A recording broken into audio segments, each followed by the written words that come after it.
Hey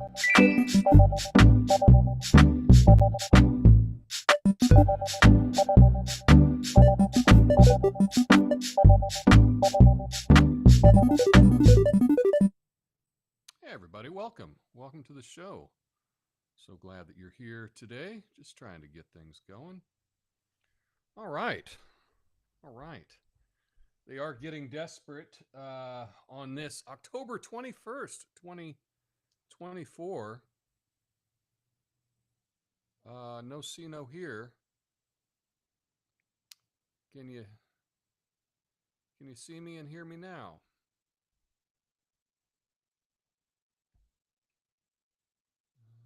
Let's see. Okay, well, let me open another browser. Let's see what's going on. All right. Hey, what's up, Joe? Let's see if I am here, if I'm live.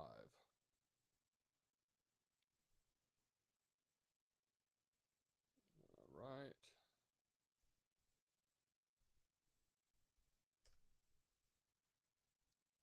Okay.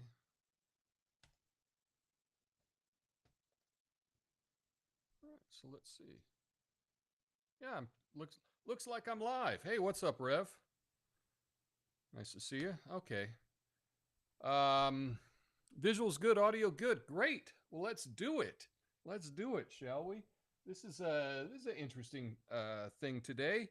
Boy, I've noticed the desperation over the weekend, and so I wrote a little opening ditty, little grind my gears, because I guess I'm an old man, right? That's what we do is we got to tell everyone what's grinding my gears. So let's get into it, shall we?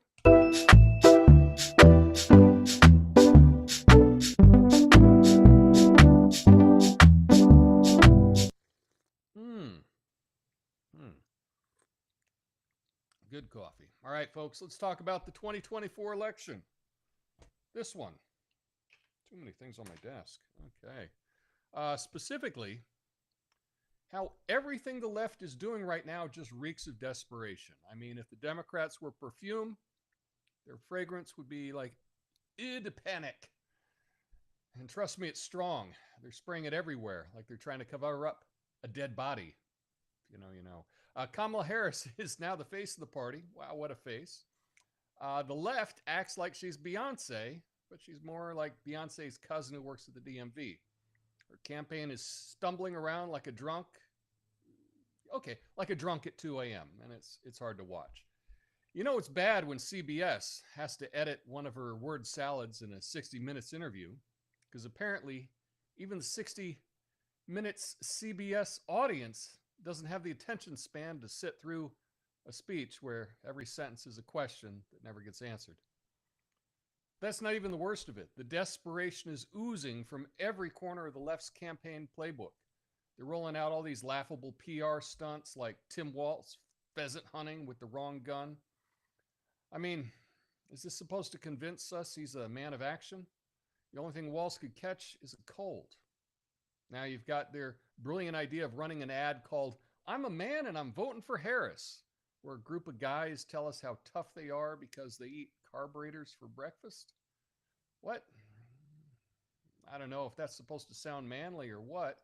You ever try to eat a carburetor? No thanks. Stick to my coffee. It's enough breakfast for me. And the actors they've chosen for this ad, let's just say they represented a wide swath of masculinity. This kind of stuff just screams desperation. They're like, look, we hired 6 actors who support Harris, and who wrote the ad? Well, Jimmy Kimmel's writers. Makes sense because neither of them were funny. Meanwhile, Trump's out there having a blast, working the drive-thru at McDonald's, handing out fries, cracking jokes, just like it's any old Monday. You can't fake that kind of charisma. He's talking to real people, connecting with them in a way that Harris can't even begin to understand. MSNBC is losing their mind, saying, why is Trump at McDonald's? What does it mean? It means he's not afraid to do the work, even if it involves an apron and a deep fryer. The desperation from the left is so thick, you can spread it on toast. They're panicking because they know they're in trouble, and you can feel it. Every stunt they pull, every weird ad, every awkward photo op just reeks of, oh God, What do we do now? Kamala's trying to project confidence, but she's got the same vibe as a substitute teacher monitoring detention. At this moment, Harris is one step away from sending out a TikTok challenge asking Gen Z to vote by dancing to Kamala, which is taking a few shots of vodka followed by running off stage. The Democrats are flailing. They know it. We know it. Even their own voters know it. It's like they're the guy at the bar who keeps hitting on women, getting rejected, and saying, well, I didn't like her anyway. Sure, buddy. Sure. But here's the thing. Desperation doesn't win elections. When your campaign smells this desperate, people can't help but notice. Trump's out there handing out fries like he's President McCheese. And Harris, she's serving up cold word salad with a side of confusion. In November, if the Democrats keep this up, the only thing they'll be winning is a participation trophy. My name's Tom Coffey. This is the Coffey Nuance Show, the most ignored, censored commentary news show live. Right now, flame on.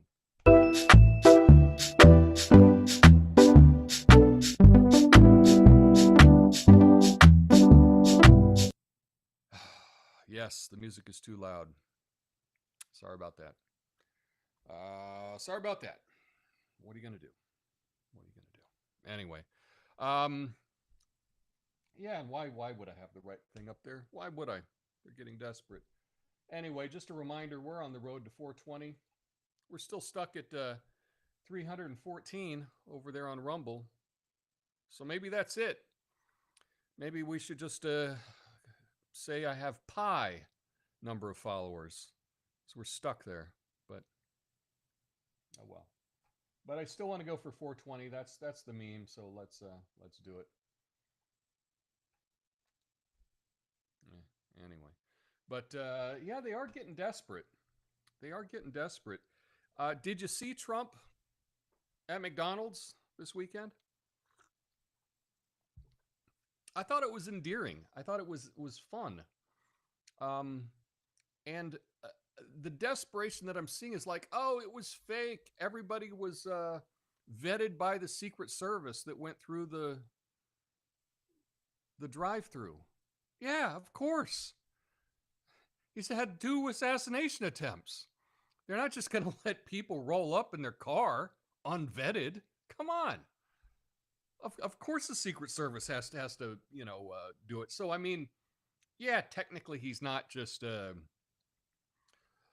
it's not just some random McDonald's. Yes, it's a big photo op because that's what politicians do. They set up these photo ops, and some of them seem kind of fun and genuine, and some of them seem really fake and desperate. And that's what I'm talking about today.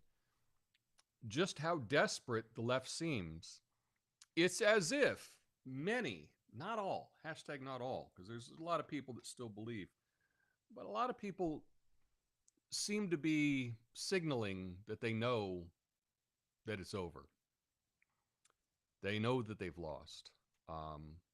That's the vibe I'm getting when I watch all of this desperation. But who knows? I mean, we still got 2 weeks left. We've got 2 weeks left. So who knows what they'll come up with. But yeah, no, I did see Kamala go on stage in front of for a big rally, right? And she was up there for less than 7 minutes. Wow. I don't know what they're doing. I don't get it. This seems to be one of the worst run campaigns, worst candidate I've ever seen in my adult life. So it's all a little confusing to me. I did look at the voting markets where you can vote online, and the site that I was at, it was now overwhelmingly Trump. And so, to win $1,000, you'd have to bet like over $2,000. So, yeah, it's becoming pretty clear where everyone thinks this is going to go, but we still don't know. right? We still don't know what's going to happen. But 2 weeks out, I just wanted to throw out what I was seeing. And are you seeing it too? Are you seeing this desperation as well? One of the most desperate thing, and I was trying to get the clip and I couldn't get the clip to work, was MSNBC just losing their mind about this drive-through, Trump at the drive-through. They were like, why would he do that? It doesn't even make sense. He's so desperate. They're totally gaslighting. Like they're saying, oh, Trump's canceling all of these things. Kamala Harris hasn't done a single press, what's that called? Press conference. She hasn't done a press conference since she's become the candidate. Not one, where she'll take questions from the press. And you're going to turn around and tell me that Trump is dodging the microphone? Give me a break. But yeah, I'm just seeing more and more desperation. And frankly, it's relieving to me because, I'm very concerned about what's going to happen. And so this is a bit of a relief for me that I think things will play out the way that I think they will. Anyway, that's about all I have. I did, it was interesting. I did put up the podcast that I made with AI on Twitter and last week after the show, and didn't get hardly any views. And I think it got like 1 like. So clearly the people watching me on YouTube and Rumble are not over there on X. And I just wanted to encourage you. I'm telling you that you can see some news on X that you just don't get on any other platform. And so I encourage you to get an account over there just so you can check in on things, especially when the election comes up. There's going to be a lot of stories about what's going on. And you're not going to get anything accurate, in my opinion, from the corporate media. So if you're able to go to another platform such as X, where you can see things live happening, I encourage you to do it. You don't need to have it on your phone. You can actually use X on your laptop or on your desktop. That's where I use it most of the time. So anyway, I just wanted to encourage you to do that. And if you do, be sure to follow me over there. I'm at Coffee and Nuance. So yeah. Anyway, I'm going to go through all your comments in the after show. And you know what? At the end of the tell you what, I'll go through the comments. And I actually made another AI podcast from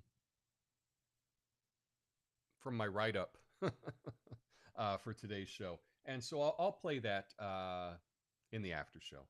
Anyway, I'll be back on Wednesday. Hope you all have a beautiful Monday. Until then, peace.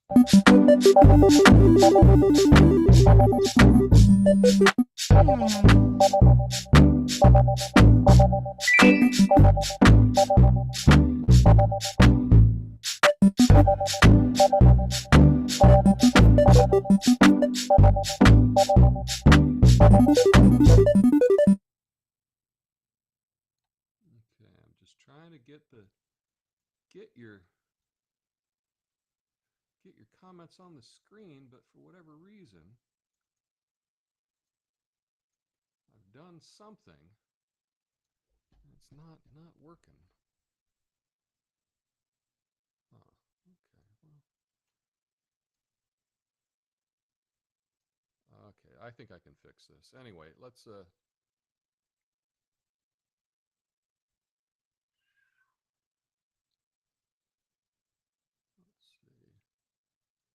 Well, maybe not. I'll just have to read your comments. I can't get them on the screen.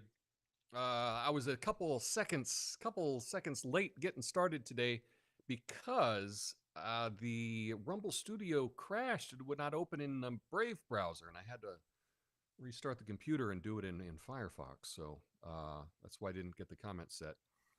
Anyway, thanks everyone. What an interesting weekend in terms of news. It was a very weird weekend.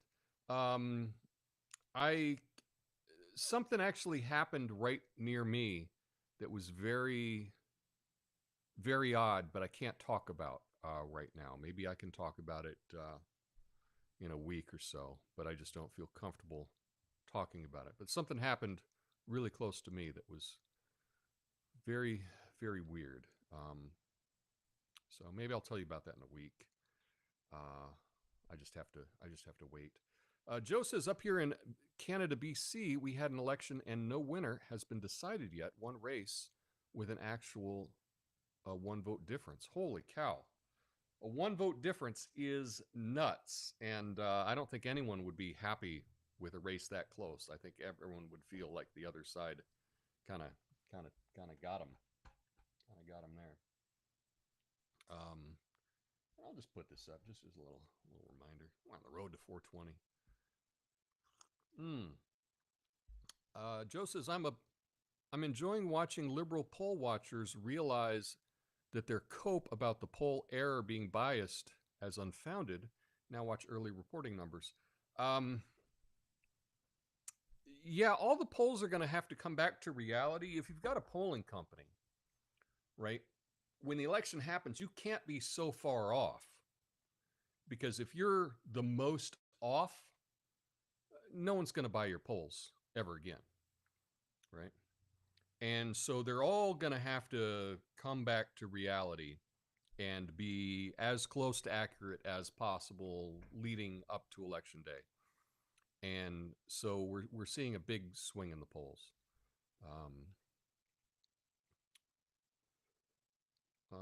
Joe says the only thing I enjoyed nearly as much as Trump manning the fryer is all the cope about it. Yeah, it's so funny because I don't understand why people are having such meltdowns about Trump hanging out at McDonald's. You know, whatever. I mean, he was there half hour, 15 minutes or something. I don't think he was there that long, but who cares? It's your standard photo op. This has been going on my whole life. You know, as a kid, I remember like a guy running for mayor. You know, he was down at the Jack in the Box or something like that, meeting people when I was a kid in California. I remember that. That's a standard politician stuff. There's nothing to flip out about, but I think it's because they're realizing that it's over. And so they're not really flipping out about the McDonald's. They're flipping out because they know that the election's over. You know, Kamala attacking the Christian heckle was horrible. That was such a bad look. Now I will say I don't know what she heard. Right, so it's possible. So if you're unfamiliar, Kamala was at a rally and somebody yelled, I believe it was Jesus is Lord or something like that. Jesus Christ is Lord, something to that effect. And she said, oh, you guys are in the wrong rally. I would cut her some slack because you don't know exactly what she heard, and maybe she thought they said something different, right? I'm just being generous in that. But if someone yells, you know, Jesus Christ is Lord or something like that, I mean, I don't like anybody yelling at rallies or comedy shows or anything. Like, just it throws me off. People yelling from the audience, and I find it annoying when people do it. But it's a really bad look if someone yells something, you know, about Jesus, and then Kamala says, "Yeah, you're in the wrong rally. Get out of here." That's just not good. That's just not good. 2 weeks to convince all those undecided voters. Everyone knows who they support. I don't think anyone's undecided at this point. I think it would be very difficult to find a single person that's actually undecided. I mean, maybe they exist, but it's probably the same number of people that are unable to get an ID to vote, right? We keep hearing that some people, they can't get an ID to vote. Now, I've never actually run into that person. I've never seen that person interviewed on the news. In the same way, I don't I don't think anyone's undecided at this point. You may be deciding whether or not you are going to vote. That I can see that. It's like, is it worth my time to go stand in line or whatever? Now I live in Oregon, and we're all vote by mail here, 100%. So I already got my ballot. I'll probably get that in, this week.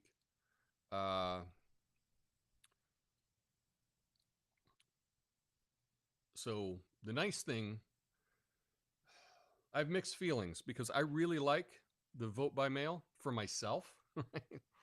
Because you can sit down at the table, you have a nice glass of wine, you go through and you fill it all out, nice and easy. You don't have to stand in line, and a lot of times when you're voting, there's all this stuff you actually have to read about, and you have to. I think if you go into a voting booth, and it's very difficult to, unless you have some kind of cheat sheet as to who you're voting for, it's hard to remember everyone you've chosen and all of that. It's kind of nice just to be able to sit down, fill out your ballot at home. But yeah, I have reservations about vote by mail now. But that's the only choice I have here in Oregon. It's everyone is vote by mail. So Lucid says, I haven't eaten McDonald's in a long time. I have not either. I actually, one year for New Year's, I always try to come up with something, and I believe it was New Year's 1994. I couldn't come up with something good, and so I said I'm just going to boycott Walmart and McDonald's. And I actually lived at the time. This was in New Mexico. I lived near a Walmart and a McDonald's, and I said I'm just going to boycott them for a year. And I did, and I didn't miss it. So I have not been to McDonald's since. I think I showed up for a kid's birthday party once, but I didn't buy anything. And there's actually McDonald's by me. But yeah, I just, it's not really my thing. Let's see. Ox says, depending on what news you see, there are completely different universes of information. It's amazing how much spin is possible. It truly is. We're living in such bizarre times. And I think that this is the greatest show that there is right now. I mean, it's very sad, but for people that actually believe the news, it's truly amazing to view how they view the world. It's fascinating. And I think this is like the greatest show on earth that's happening right now. Yeah. The last 2 weeks is not about convincing people who they should vote for. It's about convincing people to vote, voter enthusiasm. I would agree with that, Joe. I would agree with that. Lucid, hey, Tom, what platform do you get the most views on? I don't get a whole lot of views on anything. I think it's about equal on Rumble and YouTube. I don't know. I get a couple of dozen views.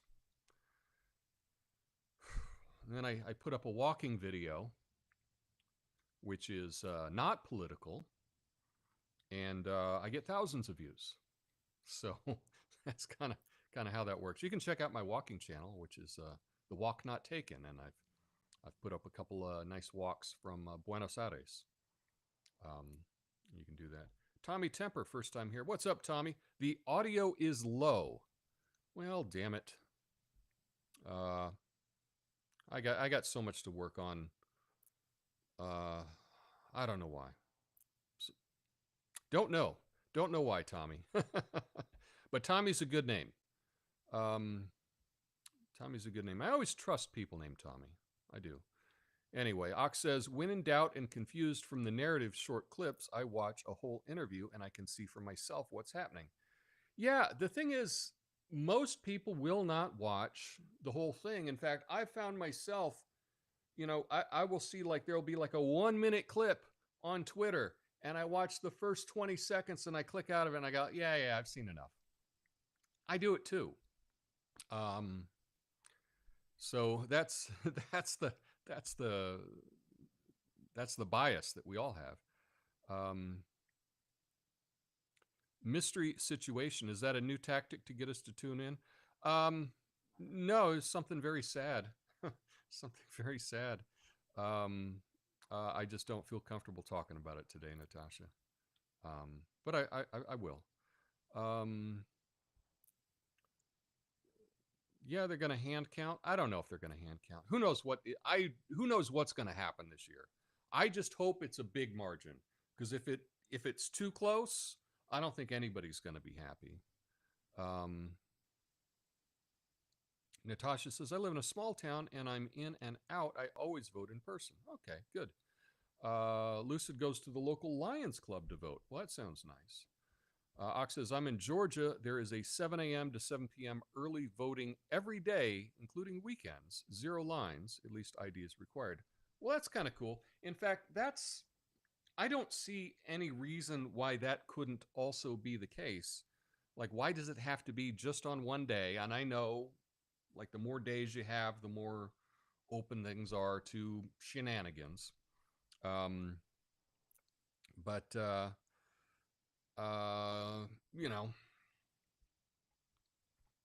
don't know. I make it easy. Voting should be easy for everyone.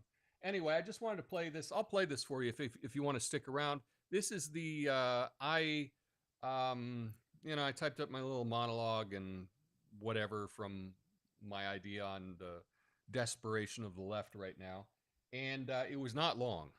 It was not very long. And I dropped that into the Notebook LM, and here's the podcast that it came up with. We're diving deep into this opinion piece, and, well, it doesn't hold back, let me tell you. It's saying the Democrats are practically waving the white flag with the election right around the corner. Awkward photo ops, checker. Cringy ads, you bet. They're saying the Democrats are pulling out all the stops. It's always interesting to see how these campaigns are, presenting themselves, especially with the finish line so close. Everyone's feeling the pressure, right? So let's unpack this a bit and see what it tells us about where things stand. Yeah, and they really don't hold back. The author calls some of the Democrats' latest moves, get this, desperate. And honestly, some of the examples they give, well, let's just say there's something. Well, we do have to keep in mind, right, that this is, an opinion piece. We're not talking about hard-hitting, investigative reporting here. This is just one person's take on things. True, true. And they seem to have a pretty strong opinion about Kamala Harris in particular. They zero in on that whole word salad thing during her 60 Minutes interview. Remember that? When she kind of went off the rails a bit. And CBS actually edited it out of the full interview. Ah, yes, the magic of editing. Yeah. It really makes you think, doesn't it? Mm. I mean, in the age of social media, trying to erase something like that, it's almost like guaranteeing it'll reappear online later. Like trying to stuff toothpaste back into the tube. Right. Good luck. And speaking of things that are hard to forget, they really let loose on that I'm a man and I'm voting for Harris ad campaign. Awkward. Totally. Inauthentic. You bet. They even make fun of that part about eating carburetors. Like, who thought that was a good idea? It's pretty clear they were going for, like that relatable, down-to-earth kind of vibe with that one, trying to speak to a very specific group of voters. And, well, let's just say it missed the mark. Big time. Yeah, I don't think carburetors are exactly top of mind for most people these days. Right. It really shows that in politics, authenticity is, well, everything. The minute it seems forced or like manufactured, it can backfire. And when it does, it's not pretty. And it's not just Harris in the hot seat here. They bring up Tim Walz, her running mate, and that pheasant hunting photo op. Apparently, he showed up without a gun, and then someone handed him one that was totally wrong for the type of hunting they were doing. Not a good look, especially if you're trying to win over voters in, more rural areas. Exactly. Those photo ops, they're all about showing that a candidate gets it, that they're in touch with everyday people and the things they care about. But if it comes across as fake, staged, Well, that can do way more harm than good. It just ends up making voters think, yep, see, out of touch. Like they're trying way too hard to fit in and everyone can tell. Yeah. Then there's that whole threat to democracy thing. The piece says the Democrats are really leaning into that. But is it really working at this point? Are people even listening anymore, or are they just over it? they're not. Well, that kind of rhetoric, talking about threats to democracy and all, it's been around forever in politics. Sometimes it works, especially when people are feeling anxious or like their values are under attack. But like anything else, if you hear it too much, it starts to lose its power. Kind of like that whole cry wolf thing, right? Exactly. And the interesting thing here is that this opinion piece, it contrasts the Democrats' approach, which they're calling desperate, remember, with how Donald Trump's doing things. And, well, they seem to think Trump's got the right idea. Yeah, they spend a lot of time talking about Trump flipping burgers at a McDonald's and how that somehow resonates more with voters than anything that Democrats are doing. I mean, come on, flipping burgers, is that really all it takes? Well, here we are, right? Yeah. It's almost funny when you think about it. On one hand, you've got the Democrats with their carefully planned events and, perfectly crafted messages. And on the other, there's Trump, just being Trump, serving up Big Macs like it's the most natural thing in the world. They talk about him working the drive-thru, making jokes, handing out burgers like he's genuinely having a good time. They even mentioned that Elon Musk and Piers Morgan thought it was great. So is this just a clever publicity stunt, or is there actually something to this whole man of the people thing? That's the million-dollar question, isn't it? I mean, sure, on the surface, it seems kind of ridiculous, a former president flipping burgers. Yeah. But then again, there's this deep need, I think, for authenticity. Voters, they want someone who seems real, someone who gets their lives. And this opinion piece, they say the Democrats just aren't pulling that off. They call their events, and I quote, overproduced. It all comes down to this idea of, I think, elitism versus, being a man of the people. It's this idea that the Democrats, they just don't get it, that they're out of touch. And Trump, well, he's supposedly one of us. And of course, they couldn't resist taking a shot at how MSNBC reacted to the whole McDonald's thing. Right. The big meltdown, as they call it. They basically say MSNBC was totally baffled as to why any voter would think Trump at McDonald's was a good thing. Like, it just went completely over their heads. Say what you want about the author, but they definitely know how to push buttons. It speaks to a broader issue, I think. This whole idea of media bias and, how we all tend to exist in these echo chambers these days.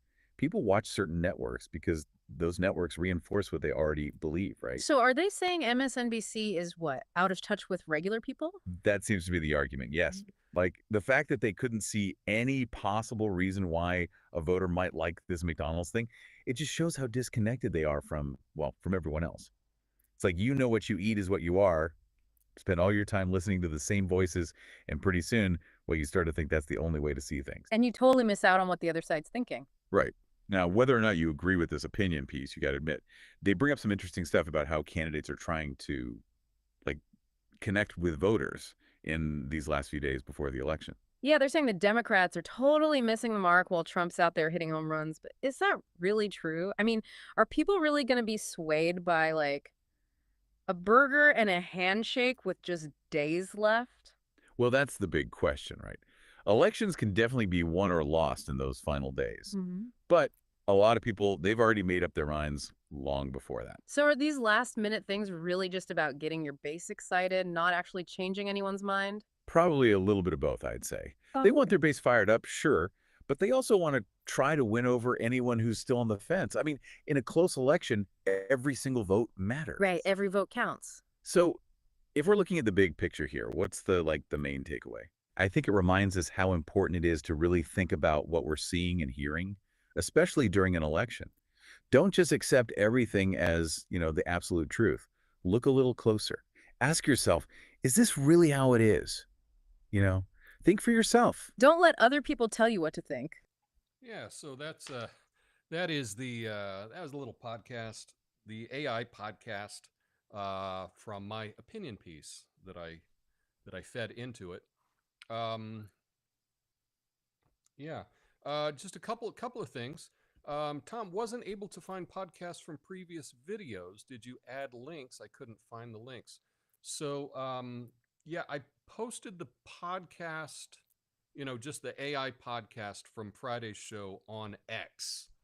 So if you just go on X and find me on X, I'm at Coffee and Nuance on over there on Twitter, and you should find it because I don't post much. You know, I post every live stream, and I did post that. And if you are not able to find my walking channel, I will post a link to my walking channel over on X as well. It is called The Walk Not Taken. Let's see.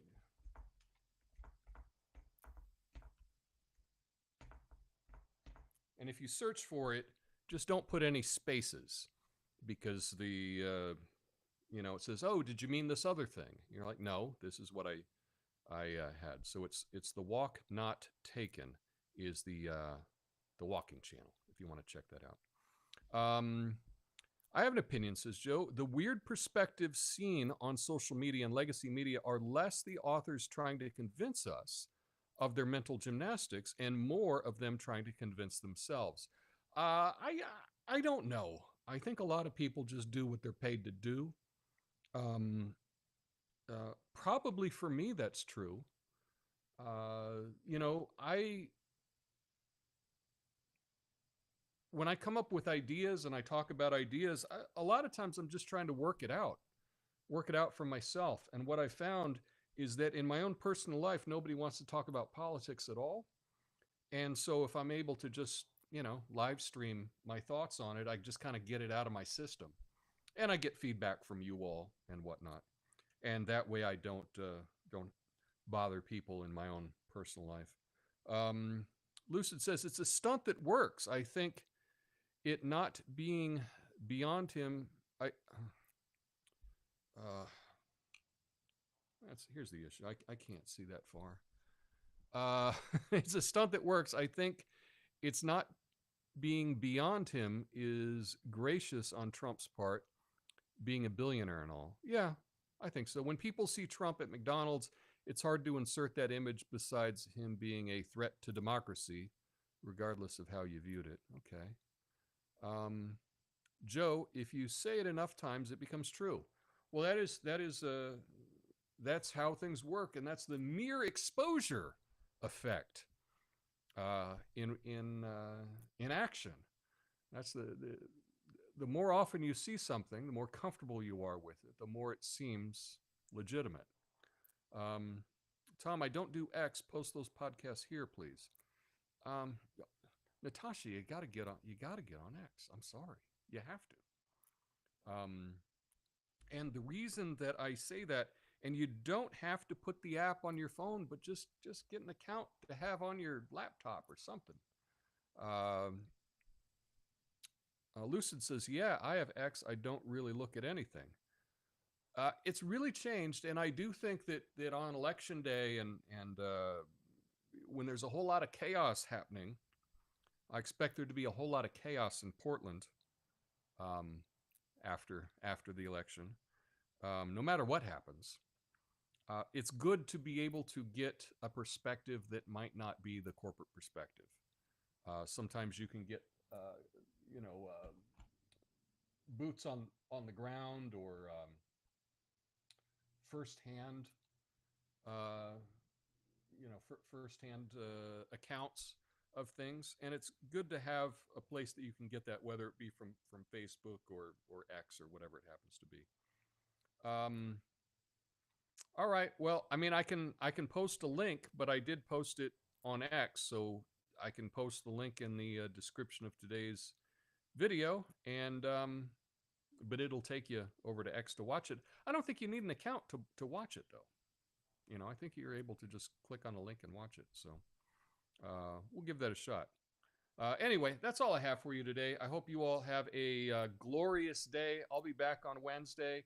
And thanks for all the feedback. I'll turn down the music and I'll turn up the microphone and hopefully get some of the tech issues settled. But thanks, everybody, for sticking with me. Have a glorious day. Until next time. Peace.